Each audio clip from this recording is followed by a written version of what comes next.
Welcome to face master யாரை பற்றி பார்க்க போகிறோம்னா அதிமுகவில் பார்த்திங்கன்னா கள ஆய்வுக்கு பார்த்திங்கன்னா வேலுமணி அருணாச்சலம் இவங்கெல்லாம் போகிறாங்க.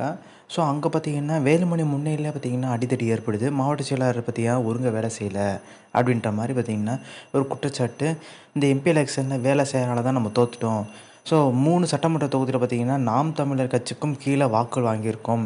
அது மட்டும் கிடையாது, அதிமுக பார்த்திங்கன்னா பின்னோக்கி போயிட்டுருக்குன்ற மாதிரி பேசிகிட்டு இருக்கும்போதே அடிச்சிட்டாங்க.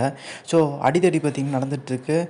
வேலுமணி பார்த்திங்கன்னா மைக்கில் சொல்கிறாரு, பிரிஞ்சு போயிருங்க, ஒன்றும் பிரச்சனை கிடையாது, சின்ன விஷயத்துக்கெலாம் சண்டை போடாதீங்கன்ற மாதிரி பார்த்திங்கன்னா சமாதானப்படுத்துகிறாரு. அங்கே இருக்கும் யாருமே கேட்கல. இது மிகப்பெரிய லெவலில் கட்சி பிளவு பார்த்திங்கன்னா வெளிக்கொண்டு வர ஆரம்பிச்சிருச்சு.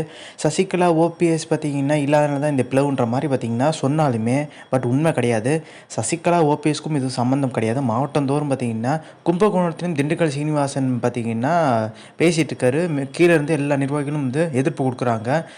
எதிர்ப்பு கொடுத்து பார்த்திங்கன்னா திண்டுக்கல் சீனிவாசனுக்கு அகேன்ஸ்டாக குரல் கொடுத்தவருக்கு பார்த்திங்கன்னா பேசி முடிச்சோன்னா கை தட்டுறாங்க. அப்போ அதிமுகவில் உட்கட்சி பிளவு ஏகப்பட்ட மாவட்டத்தில் இருக்க வெட்டு வெளியாக தெரியுது. எடப்பாடி பழனிசாமி பார்த்திங்கன்னா நடவடிக்கை எடுத்துருக்கோம் போச்சோன்னா இந்நேரத்துக்கு அம்மா இருந்திருந்தால் இந்நேரம் சண்டை நடந்தப்போ பார்த்திங்கன்னா கட்சியை விட்டே நீக்கியிருப்பாங்க. அடிப்படை உறுப்பினர் நீக்கியிருப்பாங்க. எடப்பாடி பழனிசாமி பார்த்திங்கன்னா தலைவர் சுந்தரத்தை மாவட்ட செயலாளர் பதவியில் தற்காலிகமாக நீக்கிறாரு. ஒரு 40 நாள் கழிச்சு பார்த்திங்கன்னா அதே மாவட்ட செயலாளர் பதவி தராரு. தலைமை பார்த்திங்கன்னா சரியில்லைன்ற மாதிரி இப்போ எல்லாருமே குரல் கொடுக்க ஆரம்பிச்சிட்டாங்க அதிமுக நிர்வாகி. அதே மாதிரி வேலுமணி பார்த்திங்கன்னா நயனா நாகேந்திரனோட ஒரு பாஜக கூட்டணி பேச்சுவார்த்தை நடத்த பிடிச்சிருக்கதா சொல்கிறாங்க.